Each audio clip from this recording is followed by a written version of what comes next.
അങ്ങനെ വോ എന്ന് വിളിപ്പിക്കുന്നതാണ് കാന്താര ചാപ്റ്റർ 1 എന്ന് വിളിക്കേണ്ടി വരും. രണ്ടാം ഭാഗം 3 വർഷത്തിന് ശേഷം തിയേറ്ററുകളിലേക്ക് വരുമ്പോൾ സത്യം പറയുകയാണെങ്കിൽ അതിന്റെ റിവ്യൂ ആയിട്ട് പറയണമെന്നുണ്ട്. പക്ഷേ അത്രമാത്രം എക്സൈറ്റ്മെന്റോടുകൂടിയാണ് തിയേറ്ററിൽ നിന്ന് ഇറങ്ങി വരുന്നത്. Rishab Shetty one of the kind.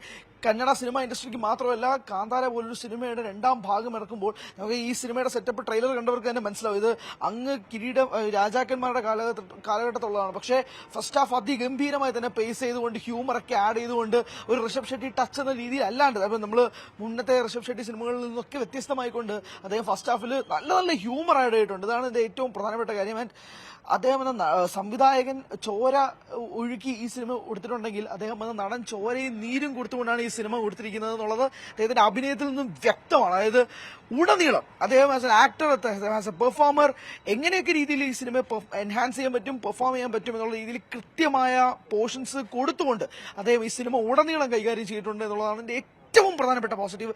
സന്തോഷം തോന്നിയ മറ്റൊരു കാര്യം ജയറാം വേണ്ടി ഇതിന് കൊടുത്തിരിക്കുന്ന സ്ക്രീൻ സ്പേസും അദ്ദേഹത്തിന് കൊടുത്തിരിക്കുന്ന കഥാപാത്രവും തന്നെയാണ്.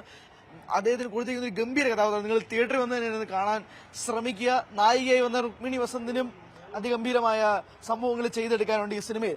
മാത്രമല്ല ഈ സിനിമയുടെ കഥാ പശ്ചാത്തലം, ഇത് സെറ്റപ്പ് ചെയ്തിരിക്കുന്ന ബാക്ക്ഗ്രൗണ്ട്, ചിലപ്പോൾ ഇത് കന്നഡ ആ ഒരു മേഖലയിൽ അവിടുത്തെ വില്ലേജസ്, അവിടുത്തെ നാട്ടിൻപുറത്ത് അവിടുത്തെ രാജാക്കന്മാര്, അവിടെ ഉണ്ടായിരുന്ന വാറുകൾ, യുദ്ധങ്ങൾ, ഇതൊക്കെ തന്നെയാണ് സംസാരിക്കുന്നതെങ്കിൽ പോലും അൾട്ടിമേറ്റ്ലി ഹ്യൂമൻ ഇമോഷനാണ് സംഭവം. അത് ലോകത്തുള്ള എല്ലാ പ്രേക്ഷകർക്കും കണക്ട് ചെയ്യാൻ സാധിക്കുന്ന രീതിയിലുള്ള ഹ്യൂമൻ ഇമോഷൻ ഈ സിനിമ സംസാരിക്കുന്നുണ്ട്. അത് തന്നെയാണ് ഈ സിനിമയുടെ ഏറ്റവും കൂടുതൽ പ്രേക്ഷകരെ എൻഗേജ് ചെയ്ത് നിർത്താൻ പറ്റുന്ന ഒരു കാര്യം എന്ന് പറയുന്നത്. മാത്രമല്ല ഞാൻ കണ്ടത് മലയാളം വേർഷനാണ്. മലയാളം വേർഷനിൽ നമുക്ക് കണക്ട് ചെയ്യാൻ സാധിക്കുന്ന ഡയലോഗുകൾ ചിലതുണ്ടെങ്കിൽ പോലും അങ്ങും ഇങ്ങുമായിട്ട് മാറി നടക്കുന്ന ചില സംഭാഷണങ്ങളും കാര്യങ്ങളും ഒക്കെ ഉണ്ട്. എന്നാൽ പോലും ഈ cinema is a one hell of a cinema. തിയേറ്ററിൽ പോയി കാണാൻ ശ്രമിക്കുക എന്നുള്ളതാണ് ഏറ്റവും പ്രധാനപ്പെട്ട കാര്യം. മ്യൂസിക് അജനീഷ് ആവട്ടെ അതിഗംഭീരമായി ചെയ്തിട്ടുണ്ട്.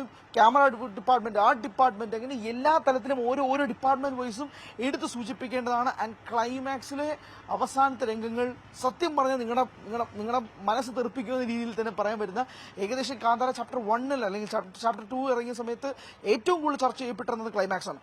ചാപ്റ്റർ 1 വരുമ്പോഴും ചർച്ചയാകാൻ പോകുന്നത് ക്ലൈമാക്സ് ആണ്. അവസാനത്തെ 30 മിനിറ്റാണ്. ഇന്റർവൽ ബ്ലോക്കും അതിരസമായിട്ട് തന്നെ പോയിട്ടുണ്ട്. ആൻഡ് സെക്കൻഡ് ഹാഫ് കുറച്ചുകൂടെ പേസ് കൂട്ടിയിട്ടുണ്ട്. ഫസ്റ്റ് ഹാഫ് കുറച്ചുകൂടെ പേസ് കുറച്ചാണ് പോകുന്നത്. സെക്കൻഡ് ഹാഫ് കുറച്ചുകൂടെ പേസ് കൂട്ടിയിട്ടുണ്ട്. അങ്ങനെ എല്ലാ അർത്ഥത്തിലും തിയേറ്റർ മസ്റ്റ് വാച്ച് ആണ്. ഏറ്റവും മികച്ച സൗണ്ട് ക്വാളിറ്റിയിൽ നിങ്ങൾ ഈ സിനിമ കാണാൻ ശ്രമിക്കുക.